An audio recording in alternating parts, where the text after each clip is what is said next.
Alright, we just finished our break-in oil change for a brand new 2024 4Runner.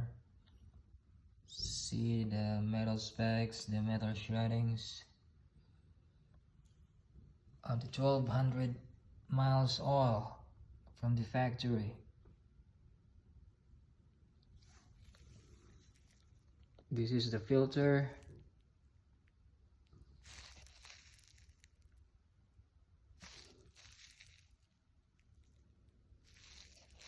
So comment down below guys if you still want to stick to the 10,000 miles oil change if you have a brand new vehicle. See,